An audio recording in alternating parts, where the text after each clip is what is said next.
Next concept है common gain और loss और सक्सेसिव डिस्काउंट कॉन्सेप्ट। ठीक है, ये होता क्या है, when two articles are sold at the same price. किस पे सोल्ड किए जा रहे हो? सेम प्राइस पे। ठीक है, but one article at a profit, एक आर्टिकल पे प्रॉफिट हो रहा होगा, and the other article at a loss, और एक पे लॉस हो रहा होगा। ठीक है, and the percentage profit is same as the percentage loss. Percentage profit और परसेंटेज लॉस है वो दोनों सेम होगा। In this case there is always a loss, और तो वहाँ पे क्या होगा, ओवरऑल देखेंगे तो ओवरऑल वहाँ पे लॉस हो रहा होगा। तो लॉस परसेंट निकालेंगे कैसे? डायरेक्ट फॉर्मूला है कॉमन गेन या लॉस परसेंट, ठीक है, अपॉन 10, तो स्क्वायर कर देंगे, परसेंटेज निकाल देंगे। जैसे एग्जांपल मान लो कि कोई ऑब्जेक्ट है, ठीक, और या आर्टिकल जिसको सोल्ड कर रहे हैं 30%, ठीक है, 30% प्रॉफिट पे और 30% लॉस पे, और यहाँ पर सेलिंग प्राइस है वो सेम है। ठीक, तो अगर देखेंगे विदाउट इस फार्मूले के, अगर देखना चाहें तो 30% का मतलब 3/10 हो गया। ठीक है, 10 की ऑब्जेक्ट होगी, ये सीपी है, सेलिंग प्राइस 10 के ऑब्जेक्ट होगी, 3 रुपये मोर पे प्रॉफिट है। प्रॉफिट के केस में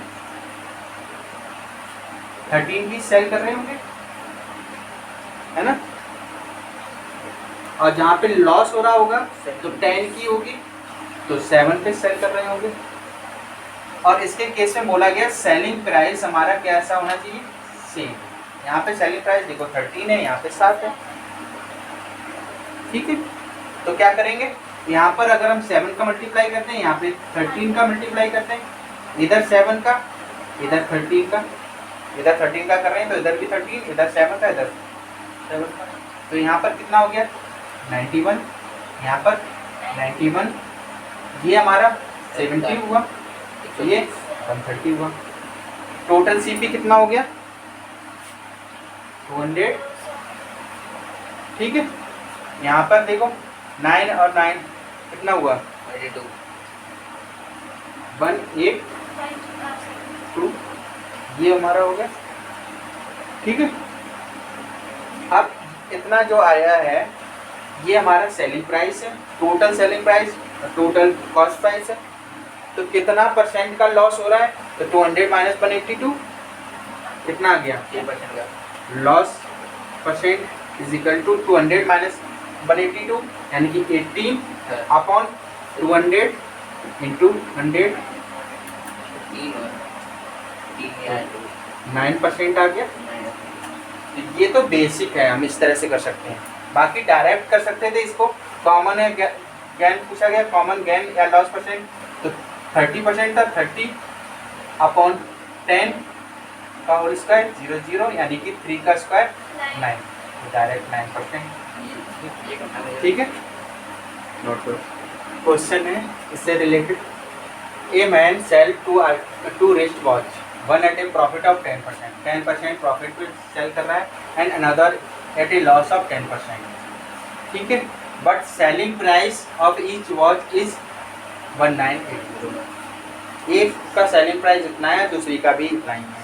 ठीक है, तो परसेंटेज प्रॉफिट और लॉस, तो ये निकालेंगे। इसके लिए डायरेक्ट फार्मूला लिखाया था कि 10 अपॉन 10 का होल स्क्वायर, ये इतना परसेंटेज होगा, यानी कि 1% का क्या हो रहा होगा? लॉस। यही हो गया, डायरेक्ट निकल आया। अब बोला गया नेट अमाउंट ऑफ प्रॉफिट या लॉस, प्रॉफिट या लॉस कितना हुआ है, लॉस हो रहा है तो लॉस कितना हुआ है उसकी वैल्यू निकालनी है। ठीक है, अब यहाँ पे अगर देखें 1% का लॉस, तो 1% को हम ऐसे लिख सकते हैं 1/100। ठीक है, अब 100 का कोई आर्टिकल होगा तो उसको 1% का लॉस पे करके बेच रहे होंगे, तो 99। ठीक है, और यही 99 हमारा इसका डबल कर देंगे, वही तो होगा। तो 2 आर्टिकल का सेलिंग प्राइस, यही तो 99 सेलिंग प्राइस है 2 आर्टिकल का, तो इसका डबल कितना हो गया?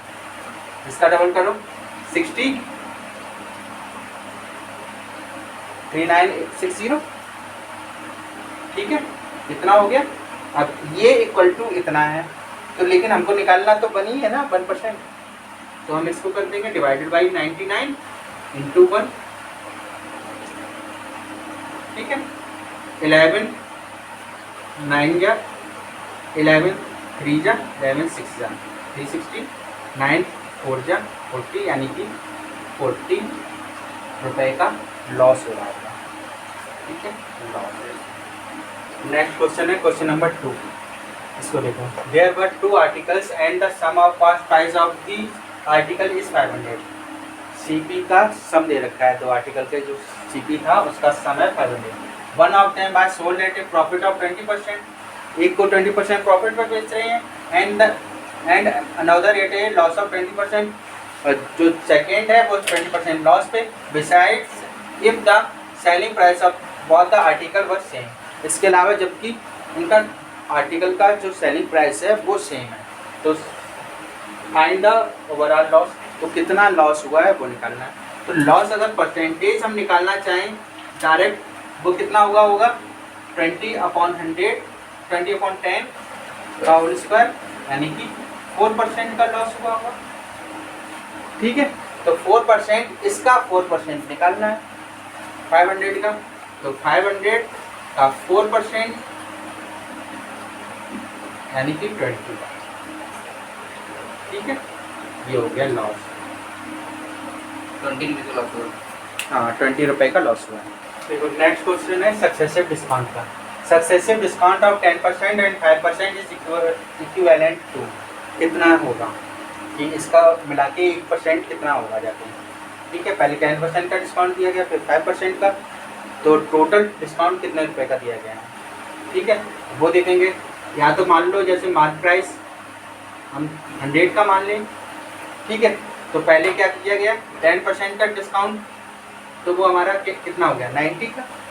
अब इस पे हमें फिर से 5% का डिस्काउंट दिया गया, ठीक है, यानी कि कितना हो गया 4.5 का, तो 4.5 उसमें से माइनस करेंगे तो 85.5 ये हुआ, ठीक है। अब 100 में से जो माइनस कर दो कितना आ गया यहाँ पे 14.5, तो बस इतने का ही डिस्काउंट दिया गया, ठीक।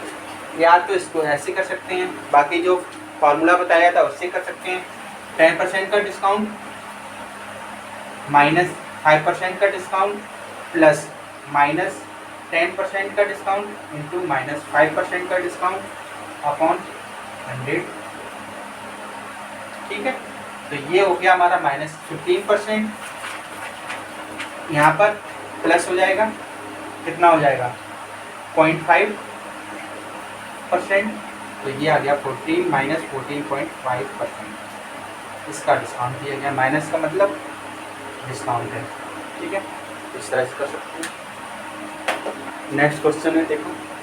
An item by sold after giving 2 successive discount, 2 successive discount दिए गए हैं 20% and 10% respectively. If the item by sold for 468, the mark price of the item का मार्क प्राइस क्या होगा, इतने रुपए का सोल्ड किया गया। तो हम मान लेते हैं, या तो पहले कर लो इसका एक डिस्काउंट परसेंट निकाल दो नेट, तो -20 -10 प्लस 20 इंटू 10 अपॉन 100, ये हमारा 30 माइनस 2 28 हो जाएगा। 28% का डिस्काउंट दिया गया, ठीक है, मार्क प्राइस पे। तो वो हमारी मार्क प्राइस पे 28% का डिस्काउंट, तो कितने रुपए की 100 रुपये पे 28 का डिस्काउंट देते हैं, तो कितने रुपए की बेची गई 72, ठीक है। तो 72% इक्वल टू ये है, यानी 468 अपॉन 72 इंटू 100 निकालना है, 236, फिर 2 से 18 कर तो यार है 1 17 बड़ा 43 9 2 जा 9 1 जा 9 3 जा और 50, यानी कि 650, ठीक है, इतना ही आ रहा है। बाकी का इसको इस तरह से भी कर सकते हैं कि हमारा मार्क प्राइस है उसमें पहले 20% का डिस्काउंट किया गया। 20% का मतलब 1/5, यानी कि 4 की, अब 5 का आर्टिकल होगा तो 4 का सेल किया गया होगा, यही तो बोला गया। फिर उसके बाद 10% का डिस्काउंट, यानी कि 10% का मतलब 1/10, ठीक है, यानी कि 10 का आर्टिकल होगा, 9 का सेल किया गया होगा। तो ये इक्वल टू हो गया कितना हमारा 468। तो mark price is equal to कितना हो जाएगा 468 into 5 into 10 divide by 4 into 9, ठीक है। तो डायरेक्ट कर देंगे भाई 650 आ जाएगा, एक बार करके चेक कर लो, ठीक है।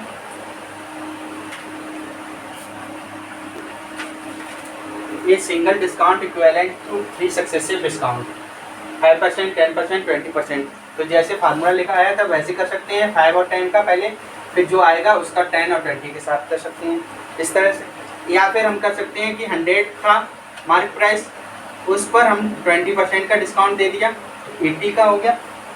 80 पे फिर 10% का डिस्काउंट दे दिया, यानी कि 8 रुपये का, यानी कि कितना हो गया 8 का 72।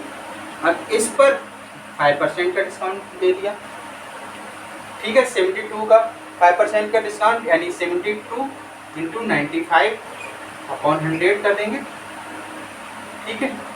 तो कितना हो जाएगा 684 डिवाइड बाई 10, यानी कि कितना हो गया 68.4। तो ये हो गया हमारा 68.4। अब इसमें 100 में से ये माइनस कर दो, तो डायरेक्ट हमारा परसेंटेज निकल आएगा कितना 6 पॉइंट, और ये हो जाएगा 31 पॉइंट इतने % का डिस्काउंट दिया गया है, ठीक है। इसी को भी हम सेकंड मेथड से कर सकते थे, ऐसे सेलिंग प्राइस, वो सॉरी मार्क प्राइस और सेलिंग प्राइस। पहले 20% का डिस्काउंट दिया गया, तो हमारा 5 का था, 31.6, ठीक है। और वहीं पे 10% का डिस्काउंट दिया, 10 की थी तो 9 का सेल किया गया होगा। 5% का डिस्काउंट, यानी कि वो 100 की थी, 595 का सेल किया गया होगा, ठीक है। तो अब ये 5 अप्लाई कर दो इस तरह से, ठीक है। अब ये यहाँ पे मल्टीप्लाई करो इसका 4, 9 और 19 का, तो ये हो जाएगा 68 4, और ये हो जाएगा हमारा 1000, ठीक है। तो 1000 पे कितने रुपए का डिस्काउंट, तो यहाँ से निकाल लेंगे, इतना इसमें से माइनस करेंगे तो 315 आएगा अपॉन 1000 इंटू 100, यानी कि 31.5% का डिस्काउंट, ठीक है। आज के लिए इतना है।